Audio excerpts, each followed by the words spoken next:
Yeah, so thinking about how people organize and work together, my kind of prediction is that more and more we'll see kind of the decentralized models we're seeing, like with Andamio or Odin or Gimbal Labs or Swarm or any of those, becoming more and more the normal way how people collaborate and work together.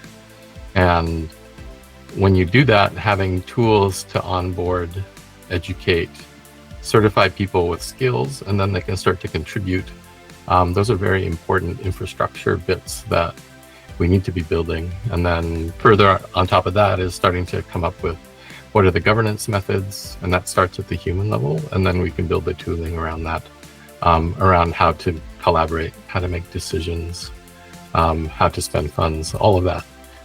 But we're at the forefront of how we organize together, and there's a huge movement on the Ethereum side around DAOs.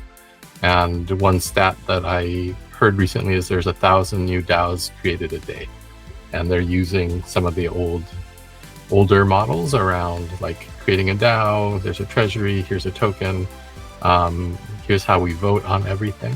And I think that's great to get people into the space, but I think there's a lot of evolution we can do around how do we bring these sociocratic collaboration methods online. How do we make consent kind of the core of how we do things? How do we organize and onboard people into these new ways of working that bring their full selves to the picture, their full passion, their skills and their abilities, and allow them to earn a living while doing all of this. So I think this is kind of the space that's super exciting for me, is looking at how we can enable all of this, both from a social and cultural standpoint, but also from a technology and tooling standpoint.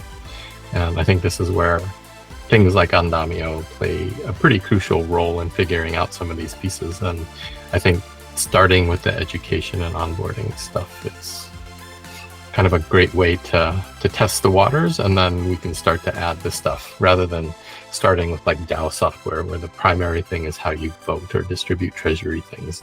This is really about education, onboarding, and really enabling people to contribute. And then the governance bits can come later. But so I think it's a really novel approach, and I think it's going to be really successful. So that's kind of why I'm involved and what I'm excited about.